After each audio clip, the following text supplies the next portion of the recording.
வணக்கம் மக்களே. நம்ம இப்போ எங்கே வந்திருக்கோம்?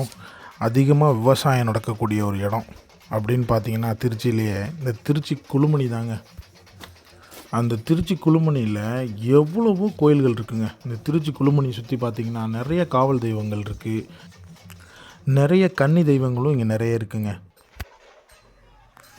அதே போல் இப்போ அந்த அந்த கோயில்களோட வரிசையில் இன்னொரு கோயில் வந்து இங்கே இணைஞ்சிருக்குங்க. இந்த கோயில் பார்த்திங்கன்னா ஒரு மிகப்பெரிய ஒரு காளீஸ்வரி அந்த அம்மனை சொல்லாங்க. இந்தியா முழுக்க பார்த்திங்கன்னா இந்த மிகப்பெரிய சக்தி பீடங்கள்லாம் நிறைய இருக்குது. அதே மாதிரி தான் இங்கேயும் இப்போ வந்து அந்த சக்தி பீடத்தை இங்கே நிறுவியிருக்காங்க. ஸ்ரீ மகா பிரித்யங்கரா தேவி அப்படின்னு சொல்லக்கூடிய அந்த அம்மன் அவங்களோட சக்தி பீடம் தான் இது.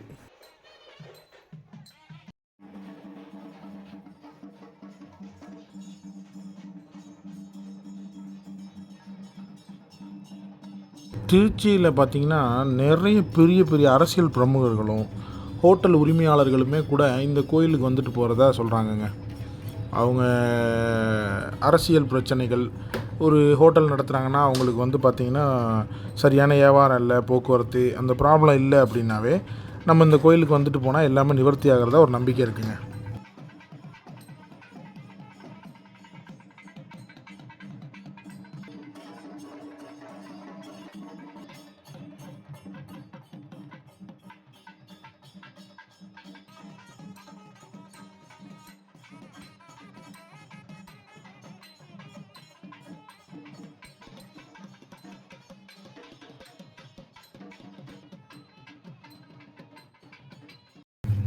நம்ம திருச்சி மாவட்டத்தில் குழுமணி அக்ரஹாரத்துக்குள்ளே இந்த கோயில் வந்து அமைஞ்சிருக்கு.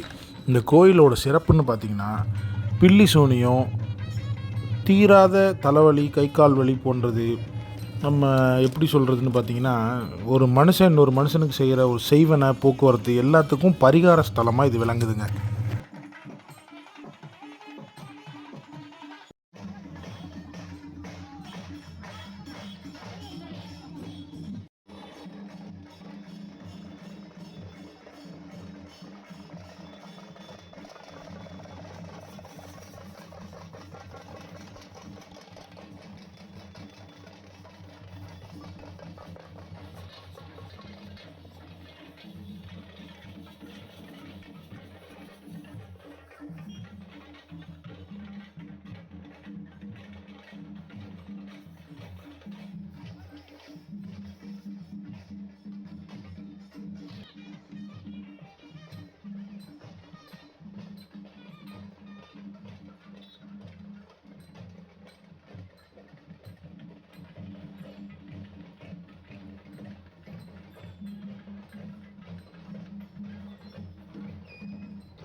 இங்கே வந்து பார்த்திங்கன்னா தொழில் முடக்கம், திருமண தடை, போக்குவரத்துக்கெலாம் வந்து ஒரு நல்ல முறையில் பரிகாரம் பண்ணி தராங்க.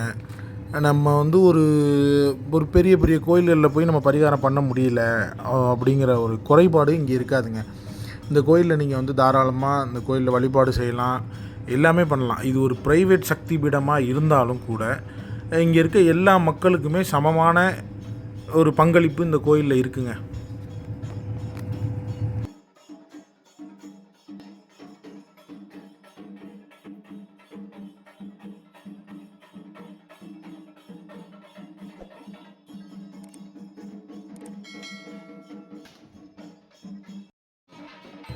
இந்த கோயிலுக்கு நீங்கள் எப்படி வரணும்னு பார்த்தீங்கன்னா திருச்சி சத்திரம் பஸ் ஸ்டாண்டில் இருந்து குழுமணி பஸ் ஏறினாவே போதுங்க.